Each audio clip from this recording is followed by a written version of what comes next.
Nobody expected the quiet college girl with the notebook to save them all. When the A-10 pilot collapsed at 10,000 feet, 12 people faced certain death. But Riley Kensington wasn't just a student. She had spent 16 years hiding a secret that would now save everyone aboard. Before you watch full story, comment your country below. Hit subscribe because tomorrow I'm bringing the best story yet. The A-10 Thunderbolt II tilted 45 degrees into a death spiral at 8,000 feet, its twin turbofan engine screaming as gravity pulled the 30-ton attack aircraft toward the Arizona desert below, and the only person who could save the 12 people aboard was a 22-year-old college student who had spent the entire flight pretending she did not know the difference between an aileron and an elevator.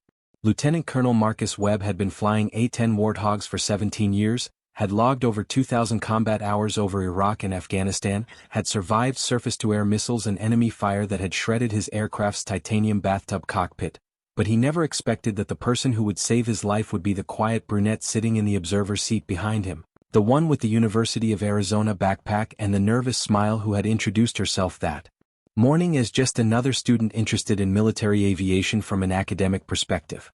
Her name was Riley Kensington, and she was about to reveal that everything the Air Force personnel thought they knew about her was a carefully constructed lie.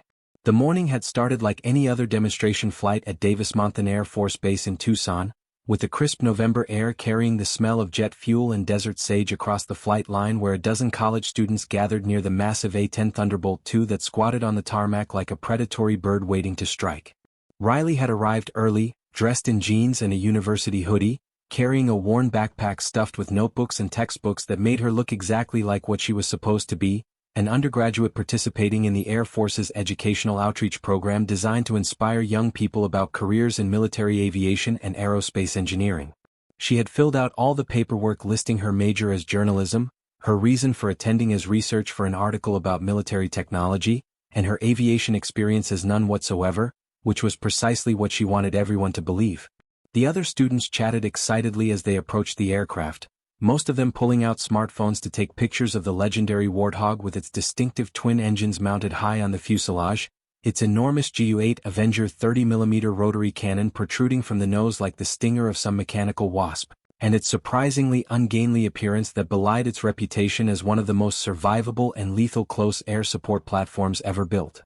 Riley hung back slightly, playing the part of the shy student who was interested but not overly enthusiastic, taking occasional notes in a spiral notebook while the Air Force Public Affairs officer gave the standard briefing about the A-10's capabilities, its role in supporting ground troops, and its legendary toughness that had allowed pilots to return to base with massive battle damage that would have destroyed any other aircraft.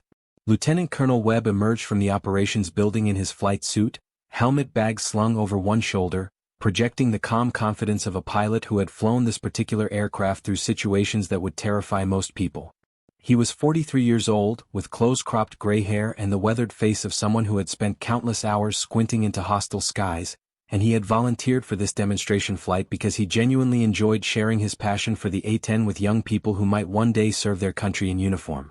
He introduced himself to the group with a firm handshake and an easy smile, explaining that today's flight would take them on a low-level route through the training ranges south of Tucson, where they would see firsthand how the Warthog operated in its natural environment, providing close air support and demonstrating the aircraft's remarkable maneuverability despite its ungainly appearance.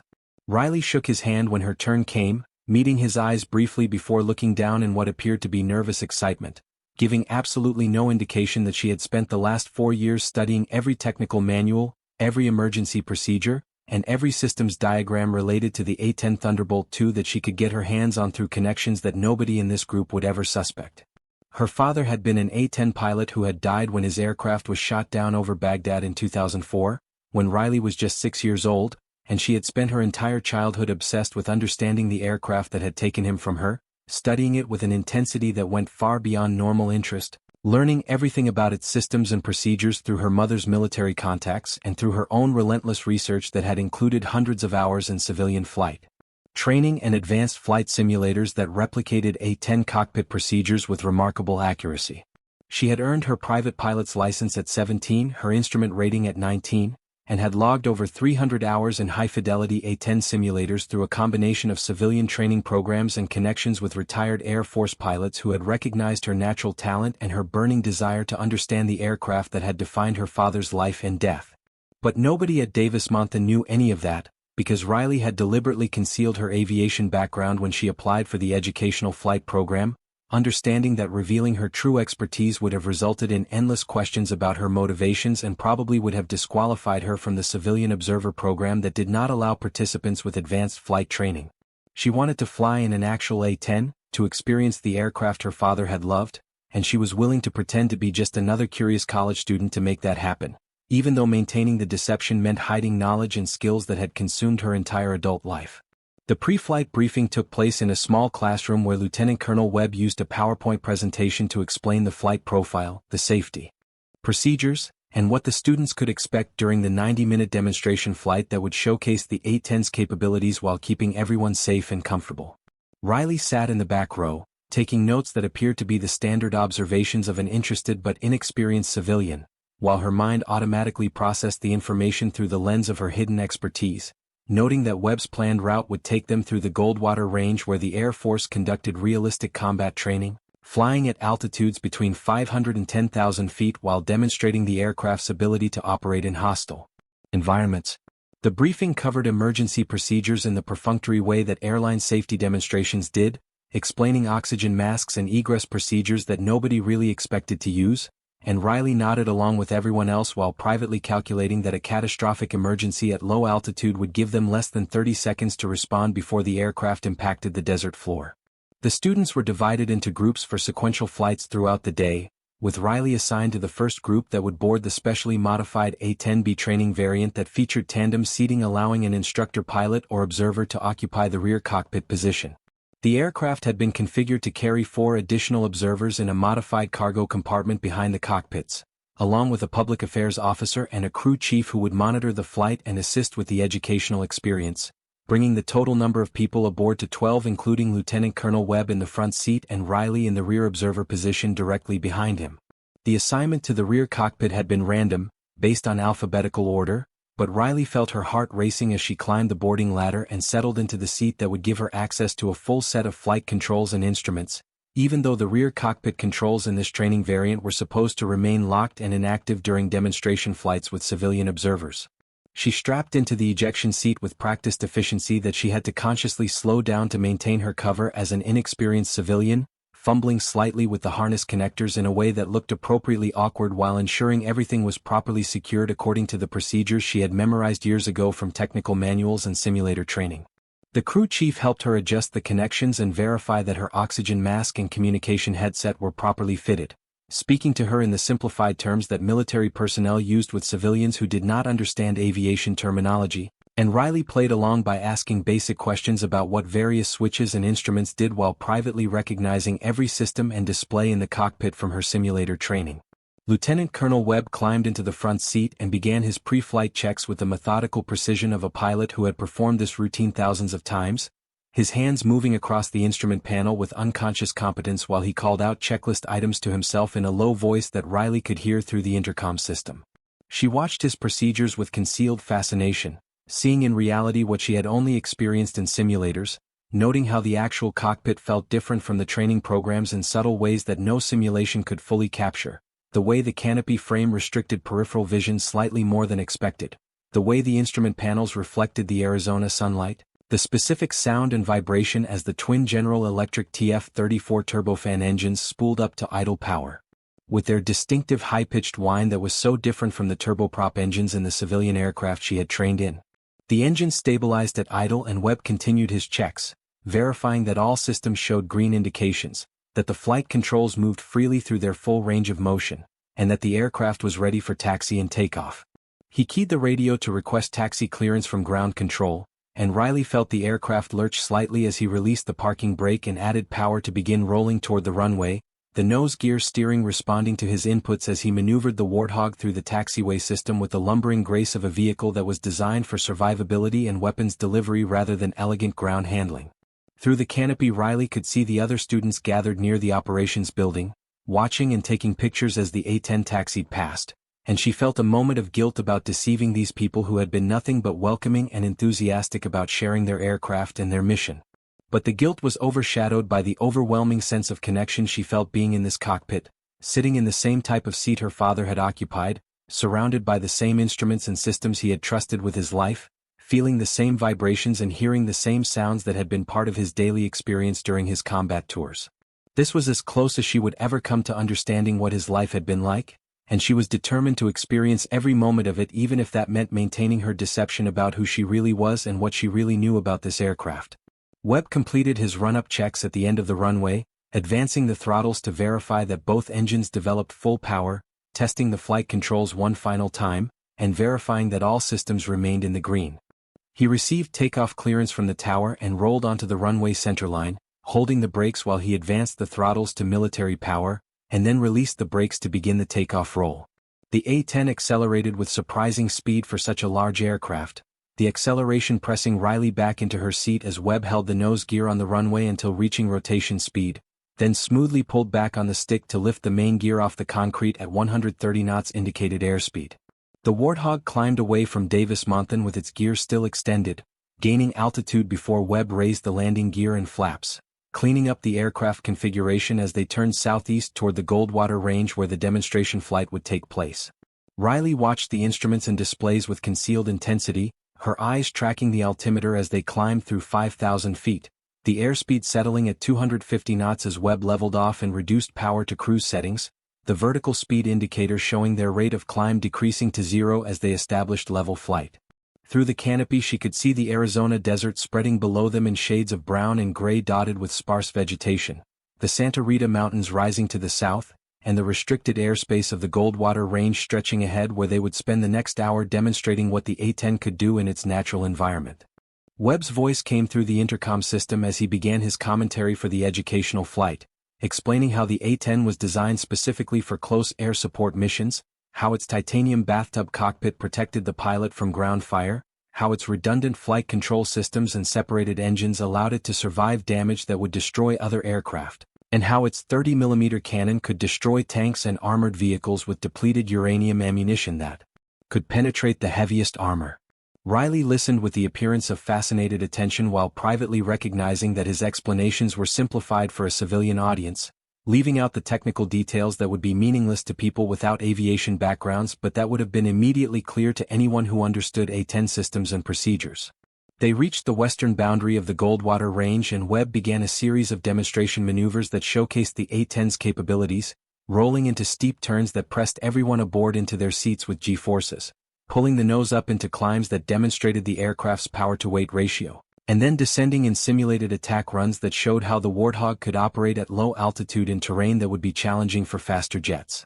Riley felt the aircraft responding to Webb's control inputs through the duplicate controls in her rear cockpit, the stick moving in her hand as Webb flew the aircraft from the front seat, and she had to consciously remind herself not to follow along too precisely with the control movements because someone with no flying experience would not know how to anticipate what the pilot was doing. The demonstration flight proceeded smoothly for the first 40 minutes, with Webb executing textbook maneuvers that impressed the civilian observers while maintaining safe margins and never pushing the aircraft beyond what was appropriate for an educational flight with untrained passengers aboard. They climbed to 10,000 feet for a series of high-altitude maneuvers, with Webb explaining how the A-10 could operate effectively at a wide range of altitudes despite being optimized for low-level work, and Riley watched the beautiful Arizona landscape spreading below them with the Goldwater Range's target areas visible as geometric shapes scratched into the desert floor where generations of pilots had practiced their weapons delivery skills. Then everything changed in the span of 3 heartbeats. Webb was in the middle of explaining the A-10's weapons systems when his voice suddenly cut off mid-sentence, replaced by a sharp gasp that came through the intercom with startling clarity. Riley's eyes snapped forward to look at the back of his helmet, and she saw his head tilt forward against his chest in a motion that was completely wrong for a pilot in flight. The aircraft immediately began a gentle roll to the left as Webb's unconscious hand fell away from the stick, and Riley felt her own stick moving freely without any input from the front cockpit, which meant Webb was no longer controlling the aircraft. "Colonel Webb," she called out through the intercom, her voice steady despite the adrenaline that immediately flooded her system. "Colonel Webb, are you okay?" There was no response, just the sound of shallow breathing coming through the intercom, and Riley watched in horror as the aircraft's roll steepened and the nose began to drop below the horizon. Through the canopy she could see the desert tilting as they entered what would quickly become an uncontrolled spiral if nobody took action, and she could hear gasps and concerned voices from the observers in the cargo compartment behind her who were beginning to realize that something was very wrong. Riley's hands moved to her flight controls without conscious thought, years of training taking over as she grasped the stick and throttles while her feet found the rudder pedals. The rear cockpit controls in this training variant should have been locked inactive, but she could feel immediately that they had full authority over the aircraft, probably because Webb had unlocked them before flight as a safety backup without mentioning it to his civilian passengers. She keyed her radio and broadcast on the emergency frequency with a calmness that came from hundreds of simulator emergencies, even though this was the first time she had ever faced a real crisis in an actual aircraft. Davis Monthan Tower, this is Air Force 74 November, we have a pilot incapacitation emergency at 10,000 feet over the Goldwater Range, student observer assuming control of the aircraft. The response from air traffic control came back immediately, the controller's voice professionally calm but with an underlying urgency. 74 November, say again your situation and pilot qualifications. Riley was already working to stabilize the aircraft, applying right aileron and opposite rudder to stop the roll, pulling back gently on the stick to arrest the descent, and advancing the throttles slightly to maintain airspeed as she brought the Warthog back to level flight. The A-10 responded exactly as her simulator training had taught her it would, the controls heavy and precise, requiring more force than the civilian aircraft she had flown but behaving predictably as she corrected the dangerous attitude and established straight and level flight at 9,500 feet. Tower, I am a civilian pilot with approximately 300 hours, including extensive A-10 simulator training, Riley transmitted, knowing that this admission would raise questions but understanding that the tower needed to know her qualifications to provide appropriate assistance. Colonel Webb appears to be unconscious and I have taken control. Aircraft is currently stable in level flight, requesting immediate assistance and guidance for emergency landing procedures.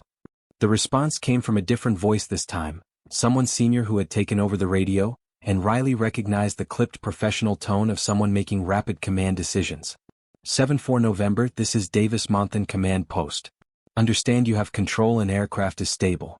What is your assessment of the pilot's condition? Riley glanced forward at Webb's slumped form, noting that his helmet had tilted forward but he appeared to be breathing, though she could not assess much more from her position. Command Post, pilot appears unconscious but breathing, unable to determine cause of incapacitation. I cannot reach him from the rear cockpit position. She could hear voices in the cargo compartment behind her, the crew chief and public affairs officer trying to manage the panicked students while attempting to assess the situation, and Riley keyed the intercom to address them. Everyone stay calm and remain in your seats with your restraints fastened. I have control of the aircraft and we are going to execute an emergency landing back at Davis Monthan. Crew chief, can you assess Colonel Webb's condition? The crew chief's voice came back stressed but professional. Ma'am, I cannot reach the front cockpit from back here with the bulkhead in the way. I can try to talk you through checking on him if you can reach forward. Riley evaluated the situation rapidly, her mind running through the priorities exactly as her training had taught her. Fly the aircraft first, navigate second, communicate third, and assess emergencies only when the first three were handled. She had the aircraft stable in level flight, she knew their position over the Goldwater Range, and she had established communication with air traffic control, which meant she could now try to help Webb if possible. Negative, I need to maintain control, Riley responded. I am going to set up for an approach back to Davis Monthan. Stand by. The command post controller came back on the radio with instructions that confirmed they understood the severity of the situation. 74 November, we are declaring an emergency and clearing all traffic from your route. Turn left heading 340 to intercept a direct course to Davis Monthan. We are alerting emergency services and setting up for a straight-in approach to runway 11. Are you familiar with A-10 emergency landing procedures? Riley felt a moment of hesitation, knowing that her next words would reveal the full extent of her deception but understanding that 12 lives including her own depended on her being completely honest about her capabilities. Command Post, affirmative. I have trained extensively on A-10 systems and emergency procedures in civilian simulator programs. I am familiar with approach speeds, landing configuration and emergency shutdown procedures. There was a pause on the radio, and Riley could imagine the reaction in the command post as senior officers tried to process how a college student on an educational flight could possibly have extensive A-10 simulator training. But to their credit, they focused on the immediate emergency rather than asking questions that could wait until everyone was safely on the ground. 74 November, understood. Turn to heading 340 and begin descent to 7,000 feet. We will vector you for a 10-mile straight into runway 11. Winds are currently 090 at 8 knots, altimeter 29902. Riley acknowledged the instructions and smoothly rolled the Warthog into a 30-degree left bank, coordinating with rudder as she turned to the assigned heading while simultaneously reducing power and lowering the nose to establish a 500 foot per minute descent. The aircraft responded precisely to her inputs, and she felt a surge of confidence despite the desperate circumstances because the A-10 was flying exactly as her simulator training had predicted, confirming that the hundreds of hours she had spent in virtual cockpits had accurately prepared her for the real thing. She rolled out on heading 340 and trimmed the aircraft for a stable descent, checking that the flight director was properly set up and that all engine instruments showed normal indications. The A-10's twin turbofan engines were humming smoothly at 75% power, providing plenty of thrust margin if she needed to go around or maneuver for spacing, and she made a mental note to verify that both fuel pumps were on and that she had sufficient fuel for the approach and landing with a reserve for contingencies. Command Post, 7-4 November level at 7,000, heading 340, request confirmation of runway length and available emergency equipment, Riley transmitted, her voice steady as she ran through the mental checklist of tasks that needed to be accomplished before landing. 7-4 November, runway 11 is 10,000 feet long, more than adequate for your approach. We have emergency vehicles positioning now, and we are setting up foam coverage if you need it. Medical teams are standing by. What is your current fuel state? Riley scanned the fuel gauges, reading the totalizer that showed remaining fuel in both internal tanks and wings. Command Post, showing 5,000 pounds remaining, approximately 45 minutes endurance at current power settings. Copy 5,000 pounds. You have plenty of fuel for the approach. Recommend you consider a practice approach first to familiarize yourself with the aircraft handling before committing to landing. We can extend you downwind if you need more time. Riley considered the suggestion but rejected it immediately because Webb needed medical attention as soon as possible, and every minute they spent airborne was another minute he was not receiving treatment. Negative. Command Post, I am comfortable with a direct approach. I want to get Colonel Webb on the ground for medical care as quickly as safely possible. Understand. 7-4 November. You are cleared for straight-in approach runway 11, contact Davis-Monthan Tower on 119.3. Riley switched frequencies and checked in with the tower controller, who confirmed her clearance and provided updated wind information. She could see Davis-Monthan in the distance now, the airfield visible as a rectangular pattern against the desert with the distinctive parallel runways and surrounding infrastructure. She began configuring the aircraft for landing, reaching for the gear handle and moving it to the down position, feeling the characteristic rumble and buffet as the landing gear extended and locked into place. The three green lights on the gear indicator panel illuminated, confirming that all three landing gear were down and locked, and Riley verified the indication by checking the backup mechanical indicators that showed physical position of the gear struts. She extended the speed brakes to increase drag and help slow the aircraft to approach speed, feeling the A-10's nose pitch down slightly as the brakes deployed from the top of the fuselage. The indicated airspeed began to decrease from 220 knots toward the target approach speed of 140 knots, and Riley adjusted power and pitch to maintain a stable descent profile on the glide path that would bring them to runway 11 with appropriate margins for error. The tower controller's voice came through her headset with final approach clearance. 7-4 November, you are number 1 for runway 11, wind 090 at 9 knots, cleared to land. Riley acknowledged and continued the approach, her eyes moving between the runway ahead and the instrument panel, cross-checking altitude, airspeed, and descent rate to ensure she maintained the correct profile.